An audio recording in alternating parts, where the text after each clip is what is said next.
Chapter 4. Being that it was the middle of the winter break, having an emergency session called by the coordinator of the Grand Council of Galimar was strange enough. But the fact that the nature of this session was being kept under wraps was odd. Very odd. Testimonial law dictated that all sessions of the Grand Council be published and broadcast to any citizen that wished to receive it. Most of the citizens were, of course, interested in the affairs of their planet, and so while most didn't have the time to watch the broadcasts each and every time the council met, still, they always took time to catch up on what was discussed. You could always review the meeting transcripts that were published at the end of the day on the planetary network. Today was different, though. All knew that it was odd that the council was going to meet in an emergency session during the summer. And so a much higher number of people tuned in to the broadcast today. Jobiah Aramin was briskly walking toward the gleaming glass and polished metal building where the council chambers were housed. When he received the call this morning from the council intern telling him that the session was being called, the intern was conspicuously vague on why the session was being called. Jobiah didn't get the impression that the intern was holding anything back, just that he wasn't told himself why the session was to be held. That also was, well, odd. As he approached the building, the glass and metal facade immediately receded, allowing him to enter. Making his way past the colonnade of grates, which is a giant hallway flanked on both sides with statuesque marble and plaster busts of those in Galimarian history who made their mark, he eventually entered through the open double doors that led to the council chambers. The chamber itself was an amphitheater with a stage at the center. The stage itself was circular, and while the council session was in progress, and while a speaker was speaking, the stage was built to turn very slowly. This facilitated that all seats would have the ability to see the face of the speaker. It turned slow enough that one could step on and off with no problems. Finding his seat halfway down to the left of the entryway, Jobiah looked around the chamber and spied that most of the council members had already arrived. Looking at the current time on the wall opposite his seat, he saw that he was right on time, and the session should probably start right about... "Council members, please take your seats as soon as possible," said the council coordinator. He was standing at the central lectern in the middle of the stage. "The meeting will start in 2 minutes," came his professional, deep, and seemingly omniscient voice from all speakers around the room. Soon enough, all those who had been conversing about the reason for this meeting and the unanimous bewilderment over not knowing why it had been called left off from their conversations and found their seats. By the time the 2 minutes were up, the room had come to order, and except for the sound of the ventilation and an occasional cough, the room was silent. The coordinator once again approached the lectern, laid his papers down, and rested his hands on both sides of the tall stand in front of him. He gazed out to the audience, whose eyes were unanimously focused on him, and chose his words carefully. He paused for a moment while seeing those that he knew well, then said, "As I was preparing for this meeting today, it occurred to me how all of you were no doubt taking care of your normal morning rituals, just as I was. You put your clothes in order, you ate your meals with your families, and you probably spent time with them talking about your day's activities.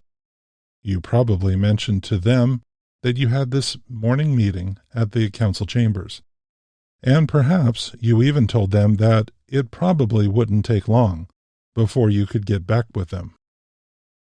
It also occurred to me how none of you knew ahead of time that this was going to be one of those days in your respective lives that you will never forget. From this day on, you will recount to your children their children, and even their children what happened on this day, and how it affected you from today forward. The coordinators saw that he had everybody's attention, and he noted how some of them looked at each other with a look that bespoke how they were in wonder over what could possibly be so momentous so as to inspire the coordinator's words. You may ask, continued the coordinator, why would I say such things? It is for one simple reason, my friends. Today is when I am here to tell you that Galimar, a planet of intelligent beings, he paused, that we are no longer the only race of intelligent beings. Today is when I am here to tell you that the Galimarian Space Exploration Agency has discovered another planet that not only has extensive plant life on it, but also has a race of beings that are advanced enough to have created a complete civilization containing complex language and governmental structures. They even appear to have institutions of higher learning. I am here to tell you that we are no longer the only race of intelligent life as we had previously thought, but that we have encountered the first of, no doubt, many species of intelligent life. In the short view we had of them, while they do not appear to be as advanced as we are, they do appear to be a peaceful people. To say that the room was stunned would be an understatement. The entire planet of Galimar seemed to exhale an audible and collective gasp over the enormity of the words of the coordinator. After letting his words sink in for a while, the coordinator then continued to speak. By the crushing silence in the room, I can see that this has affected all of you here in the council chambers, the same way that it affected me when I learned of it.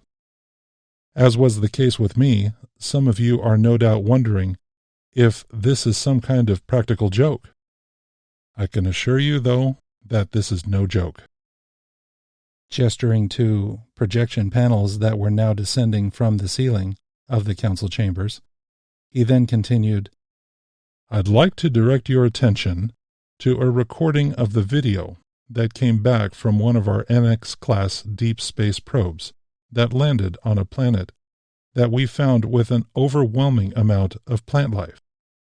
The voice you are about to hear is that of Junior Engineer Indarth, who was in charge of monitoring the transmissions from this probe. The screens lit up with the video that Indarth saw from the probe. Hello? Can you hear me? The video screen appeared to have an older man and woman and two younger people. They apparently responded to the question that had been posed, but it was obvious that they couldn't understand. One looked to the other as if to ask something, then looked back at the probe camera. One and all in the council chambers were amazed to suddenly be presented with the image of a real, live, alien being. It was stunning to those watching how the alien beings looked only slightly different from Galimarian people. The most amazing feature was that their eyes were in different colors. Collectively, every Galimarian watching the feed around the planet also found themselves transfixed by the spectacle of the moment. The junior engineer tried asking something else. Can you make out what we are saying? The new question appeared to cause more consternation on the part of the four aliens. But still, it was obvious there was no level of understanding. It appeared that one of them grabbed a pad of paper and began scribbling on it. Most of the council members were amazed that this people seemed to have created many things that Galimar was already familiar with, even simple things like paper. One of the older ones seemed to let out an elated exclamation, then followed that with something else in an as yet unknown language. Then the elder of the 4 aliens spoke several things into the video camera. He seemed to gesture a few times and even seemed to ask a question. It was obvious he was inquisitive. Once again the engineer spoke. I am Level 1 Engineer Ndarth. We know you are trying to communicate, but we can't understand you. Please keep talking. The same elder alien man looked at the others in the room, as if to ask the others if they understood what was being said. The others seemed to have blank looks on their faces. He looked back to the probe camera and said a few more words with the open palms of his hands toward the video. It was obvious that he was taking a non-aggressive stance, and that he was unable to understand. That was when the video ended. As the video panels retracted, there were a few short seconds of silence, but then council chambers veritably erupted in vocal pandemonium. It wasn't an outburst of fear by any means, but rather it was one of amazed excitement. Most in the room had realized, in no short order, that their civilization that had been based on exploration and discovery had just made the most exciting landmark discovery that had ever been made. The world of that morning was nothing like the world that now existed. All of Galimar now lived in a world where they were not the only race of beings in the universe, but rather they were now one race out of, what, tens, hundreds, even millions? This was rock-hard proof that they were not alone. The culmination of years of hard work and dreaming on the part of those that headed up the Galimarian Space Exploration Agency had just been validated. It truly was now a world that had changed in the symbolic blink of an eye. The coordinator had anticipated that this would be the response, and so he allowed time for the members of the Grand Council to digest this news in the way that each needed.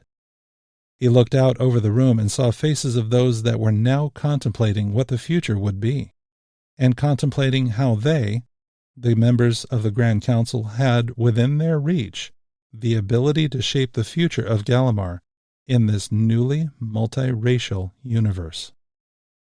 Eventually, it was time for the coordinator to bring the meeting to order. There was much to discuss and decide. My friends, may we bring the meeting to order? In deference to the orderly meeting place, there were many that left off from their excited conversations and returned to the seats they had left. May we bring the meeting to order, please? The coordinator waited for the necessary time and witnessed that the rest of the council members returned to their seats. The room became silent once more. I know that all in the room realize just how pivotal this news is in the history of our civilization. Yet, while we are all excited about what this means for our civilization, and how we all just witnessed an event that will be remembered for many millennia to come, I personally have had a little more time to consider what types of issues this brings up for our people, and what kinds of decisions we need to make. First, the coordinator continued, while this is the first time we have ever contacted another race of beings, we must keep in mind that this was, no doubt, the same for them. It appears that they are in the early stages of industrial civilization, and so contact with a race not their own might be very difficult for them, even frightening. How will we communicate our peaceful intentions? Second, to what degree will our interaction with this race be? Will there be diplomatic relations? Will we allow an eventual exchange of peoples between our worlds? Finally, how will the knowledge that we are no longer the only race of intelligent life affect the way we explore the universe? Will we send probes to worlds without potentially asking permission first? Will we personally visit all races we now encounter? Will the decisions on these and other topics merit amendments to testimonial law? After pausing for a few moments, the coordinator then said, As you can see, my friends, there is much to discuss and much to decide. I now open the floor so as to entertain comment. After noting several hands ascend, the coordinator called on the one whose hand appeared to be the oldest. The floor recognizes Lord Endicott. Lord Endicott stood and began to speak. My fellow council members, as our esteemed coordinator Lord Menzenarius indicated, we are all no doubt left in a great state of wonder and bewilderment over not only the news that has been shared with us, but the very insightful and thought-provoking questions that have been raised. Being that this is the case, I feel that we need to give ourselves time to consider these issues, yet not so much time as to delay decisions that need to be rendered quickly. I move that we adjourn the session of the Grand Council for today.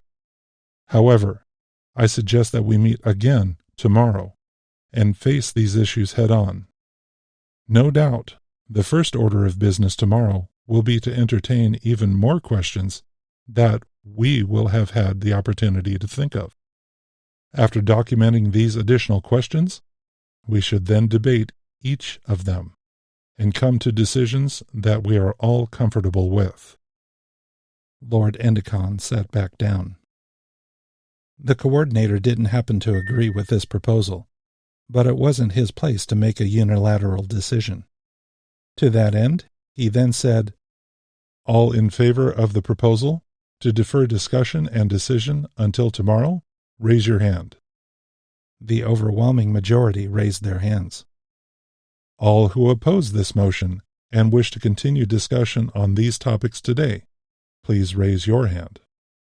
There were some, including the coordinator, who raised their hands. By evident majority, the coordinator continued, the motion to defer discussion and decision until tomorrow has been passed. This council will reconvene tomorrow morning in the 9th hour. This meeting is now adjourned. Hey, fellow Galimarians, this is Dan Adrian, and I just wanted to say thank you for listening to my book. If you can, please click like down below because it really helps me bring these videos to you and lets me know what you like. Also, if you haven't already, please subscribe and click on the bell so that you'll get notified when I release more chapters. If you have any questions about this or any other of my books, or if you want to know more about what it takes to write a novel like this one, please make sure you leave your question in the comments below. Thanks again. I'll see you soon.